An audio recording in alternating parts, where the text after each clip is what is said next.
Hello দর্শক, আসসালামু আলাইকুম। আমন্ত্রণ জানাচ্ছি টুডে রেসিপির আজকের পর্ব দেখার জন্য। আর আজকে আপনাদের বানিয়ে দেখাবো চালতার আচার।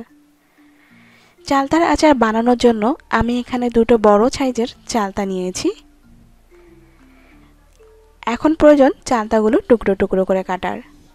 চালতাগুলো কাটার সময় অবশ্যই মাথায় রাখবেন চালতার ভিতরের অংশ কিন্তু খুবই পিচ্ছিল হয়, তাই একটু সাবধানতা অবলম্বন করে কাটবেন যেন আপনাদের হাত কেটে না যায়।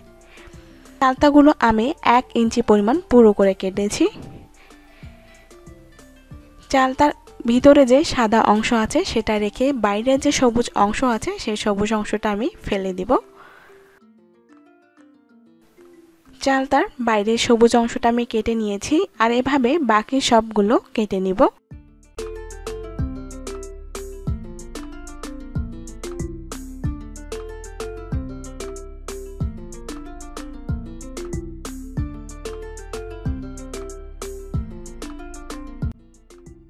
আমি দুটো চালতা এভাবে কেটে নিয়েছি। চলে যাচ্ছি পরবর্তী ধাপে। চালতার আচার বানানোর জন্য প্রথমে প্রয়োজন চালতাগুলো সেদ্ধ করা। আর চালতা সিদ্ধ করার জন্য আমি চুলায় একটি কড়াই বসিয়ে দিয়েছি। কড়াইয়ের মধ্যে চালতাগুলো দিয়ে দিচ্ছি। এর মধ্যে লবণ দিয়ে দিচ্ছি 1 চা চামচ এবং হলুদ গুঁড়ো দিয়ে দিচ্ছি 1/2 চা চামচ এবং সেদ্ধ করার জন্য পানি দিয়ে দিচ্ছি 2 কাপ পরিমাণের। পানিটা আপনারা গায়ে গায়ে দিয়ে নেবেন। এখন চুলা জ্বালিয়ে একটি ঢাকনা দিয়ে ঢেকে দিচ্ছি আর অপেক্ষা করছি প্রায় 70% সিদ্ধ হওয়ার জন্য।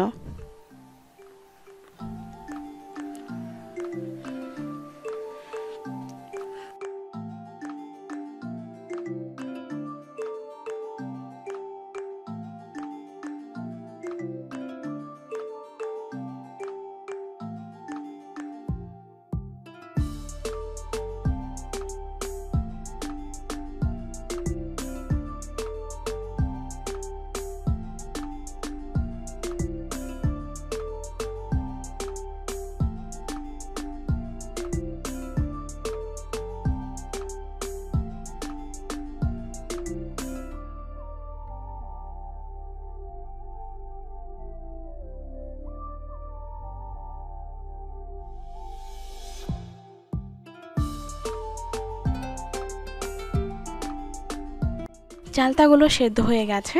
এখন চালতাগুলো পানি ঝরিয়ে হালকা থেতলে নিব। চুলায় আমি আরেকটি কড়াই বসিয়ে দিয়েছি আর এর মধ্যে আমি মরিচ দিয়ে দিচ্ছি 5-6টা। মরিচগুলো হালকা টেলে নিচ্ছি। এখন মরিচগুলো আমি আধা ভাঙা করে গুঁড়ো করে নিব।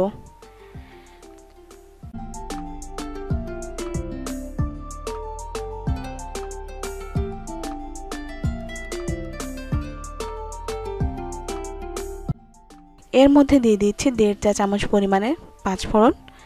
পাঁচফোড়নটাও টেলে নিচ্ছি। পাঁচফোড়ন ভাজা হয়ে গেলে এগুলো আধা ভাঙা করে নিব।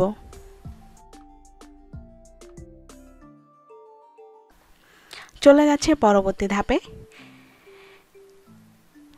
সেম কড়াইয়ের মধ্যে আমি তেল দিয়ে দিচ্ছি 1/2 কাপ পরিমাণে। তেলটা একটু গরম হয়ে এলে দিয়ে দিচ্ছি একটা তেজপাতা, 5-6 কোয়া রসুন,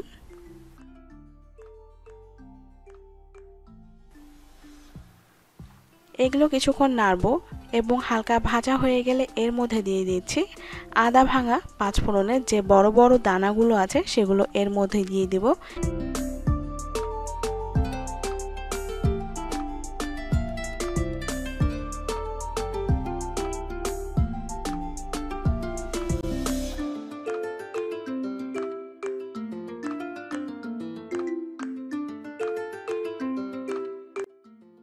এগুলো একসাথে ভাজবো, এর মধ্যে থেকে একটা অসাধারণ ফ্লেভার বের হবে।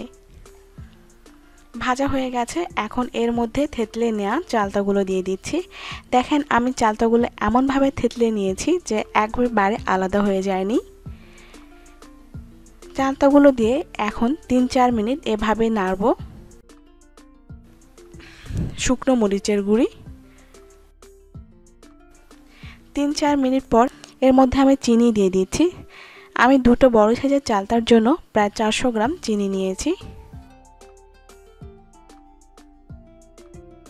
এখন ঢাকনা দিয়ে ঢেকে দিচ্ছি চিনিগুলো গলার জন্য। চিনিগুলো গলে এলে এর মধ্যে দিয়ে দিচ্ছি আদা ভাঙা 5 ফোড়ন আর সিরকা দিয়ে দিচ্ছি 1/4 কাপ পরিমাণে। সিরকাটা দেওয়ার কারণে আচারটা দীর্ঘদিন ভালো থাকবে। এখন এভাবে ঢাকনা দেব আর নাড়তে থাকবো। চিনিগুলো যে পানি হয়েছিল সেগুলো কমে এসেছে, এখন হালকা তেল দেখা যাচ্ছে, মানে আমার আচারটা হয়ে গেছে। আশা করছি আমার আজকে এই ভিডিওটি আপনাদের কাছে ভালো লেগেছে। ভালো লাগলে অবশ্যই লাইক শেয়ার কমেন্ট করবেন এবং আমার চ্যানেলটি সাবস্ক্রাইব করে আমার পাশেই থাকবেন। ধন্যবাদ সকলকে ভিডিওটি দেখার জন্য।